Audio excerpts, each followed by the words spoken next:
বিগত ফ্যাসিস্ট হাসিনা বিরোধী আন্দোলনে এই মঠবাড়িয়াতে বারবার হামলা ভাঙচুর মামলা হয়েছে। বিএনপির ভারপ্রাপ্ত চেয়ারম্যান তারেক রহমানের রাষ্ট্র কাঠামো মেরামতে ৩১ দফা সম্পর্কে আলোচনা ও ত্রয়োদশ জাতীয় সংসদ নির্বাচনে পিরোজপুরের মঠবাড়িয়া ৩ আসনে ধানের শীষের মনোনীত প্রার্থী বিজয়ের লক্ষ্যে ২০,০০০ মানুষের উপস্থিতিতে বিশাল এক জনসভা অনুষ্ঠিত হয়েছে। রোববার বিকেলে মঠবাড়িয়া উপজেলা ও পৌর বিএনপির আয়োজনে শহীদ মোস্তফা খেলার মাঠে এই সমাবেশ অনুষ্ঠিত হয়। সমাবেশে মঠবাড়িয়া উপজেলা বিএনপির সাবেক আহ্বায়ক রুহুল আমিন দুলালের সভাপতিত্বে প্রধান অতিথি হিসেবে উপস্থিত ছিলেন কেন্দ্রীয় বিএনপির সহ সাংগঠনিক সম্পাদক আকন কুদ্দুসুর রহমান। বিশেষ অতিথি হিসেবে উপস্থিত ছিলেন পিরোজপুর জেলা বিএনপির আহ্বায়ক নজরুল ইসলাম খান, সদস্য সচিব সাইদুল ইসলাম কিসমত, কেন্দ্রীয় বিএনপির সাবেক সহ আন্তর্জাতিক বিষয়ক সম্পাদক এ আর মামুন খান সহ জেলা ও উপজেলা বিএনপির বিভিন্ন অঙ্গ সংগঠনের নেতাকর্মীরা।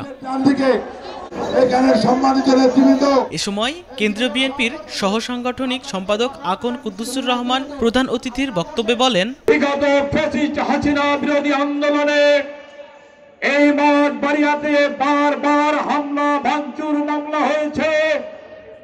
রুহুল আমিন দুলাল সহ অসংখ্য নেতা কর্মীর রক্ত ঝরেছে। একটাই দাবি ছিল, ভোটের দাবি। ভোটের মাধ্যমে কার্যকারী গণতন্ত্র রাষ্ট্র প্রতিষ্ঠার দাবি। দাবি ছিল মানবিক অধিকারের দাবি। আমরা সেই দাবি আদায়ের সংগ্রামে ৫ আগস্ট বিপ্লবের মধ্যে দিয়ে বাংলাদেশে যে নির্বাচনী সুবাতাস বইছে, আমরা এই মঠবাড়িয়ায় আমাদের সেই সুবাতাসকে এই মঠবাড়িয়ার উপজেলার জনগণ দ্বারে দ্বারে পৌঁছে দিয়ে নির্বাচনী ব্যালটের মধ্যে দিয়ে সেই কার্যকারী গণতান্ত্রিক রাষ্ট্র প্রতিষ্ঠার ধারাবাহিকতা বজায় রাখবেন বলে বিশ্বাস করি।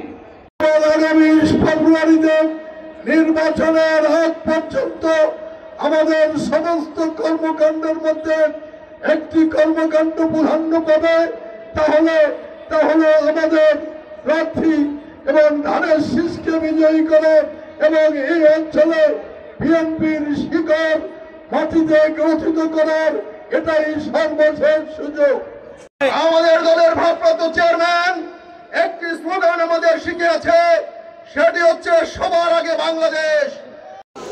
আমি বিগত দিনে আমি দল থেকে বহিষ্কৃত না, আপনাদেরকে কি বলেছি, আপনারা যদি আমার বহিষ্কার প্রত্যাহার চান তাহলে তারেক রহমান প্রত্যাহার করবেন, করছে না? আপনারা যদি আমার জন্য মনোনয়ন চান তাহলে তারেক রহমান আমাকে মনোনয়ন দিবে, দিছে না? আপনারা চেয়েছেন না?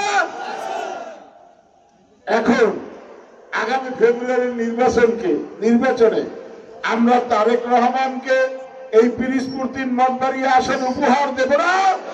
সবাই হাত লাগাই দেখান, সবাই। প্রিয় বন্ধুগণ, এই জনসমুদ্র প্রমাণ করে ধানের শীষের বিজয় সুনিশ্চিত ইনশাআল্লাহ। আসনবাদী সংখ্যা নির্বাচনে আমরা সবাই ধানের শীষ প্রতীকে সবাই ভোট দিবেন।